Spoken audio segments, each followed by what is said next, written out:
Hello বন্ধুরা, কেমন আছেন সবাই? আশা করি ভালো আছেন। আজকে আমরা যেই টপিকটি নিয়ে আলোচনা করব সেটি হচ্ছে ব্যাচেলার পয়েন্টের রোকেয়া চরিত্র।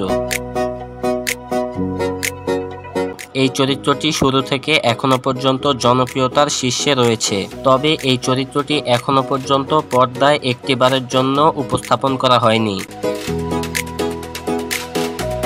তবুও এই চরিত্রটি বেশ জনপ্রিয়। এই চরিত্রটি জনপ্রিয়তার মূল কারণ হচ্ছে ব্যাচেলার পয়েন্টের সবচেয়ে আলোচিত মুখ কাবিলার গার্লফ্রেন্ড। তবে এবার প্রশ্ন হচ্ছে, এখনো পর্যন্ত কেন ব্যাচেলার পয়েন্টের এই চরিত্রটি উপস্থাপন করেননি কাজল আরেফিন অমি?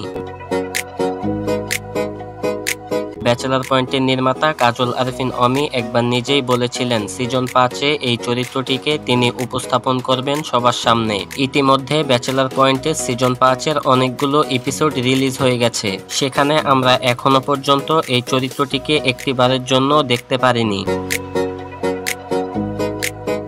ব্যাচেলার পয়েন্টের নির্মাতা কাজল আরেফিন অমি একবার বলেছিলেন রোকেয়া চরিত্রটি তিনি এখনো সরাসরি দেখেননি, তবে এই চরিত্রটি খুব শীঘ্রই পর্দায় আনা হবে। ব্যাচেলার পয়েন্টের রোকেয়া চরিত্রটি একেবারেই চঞ্চল স্বভাবের। নির্মাতা কাজল আরেফিন অমি হয়তোবা এমন কাউকে খুঁজে পাচ্ছেন না, তবে ধারণা করা যায় তিনি খুব শীঘ্রই এই চরিত্রটিকে দর্শকদের সামনে উপস্থাপন করবেন। এখন প্রশ্ন হলো, ব্যাচেলার পয়েন্টের রোকেয়া চরিত্রে অভিনয় করবেন কে, আর কাকেই বা এই চরিত্রটি বেশ মানাবে? এই বিষয়টি নিয়ে ইতিমধ্যেই আলোচনা সমালোচনার ঝড় বইছে। তবে দর্শকদের মধ্যে কেউ কেউ বলছেন তাদের পছন্দের অভিনেত্রীদের কথা, যাদের রোকেয়া চরিত্রে মানাবে। ইতিমধ্যে যেই নামটি দর্শকদের মুখে সবচেয়ে বেশি শোনা যাচ্ছে সেটি হচ্ছে শাহতাজ মুনিরা হাশেম। তিনি এক সময়ের বাংলা নাটকের জনপ্রিয় একজন অভিনেত্রী।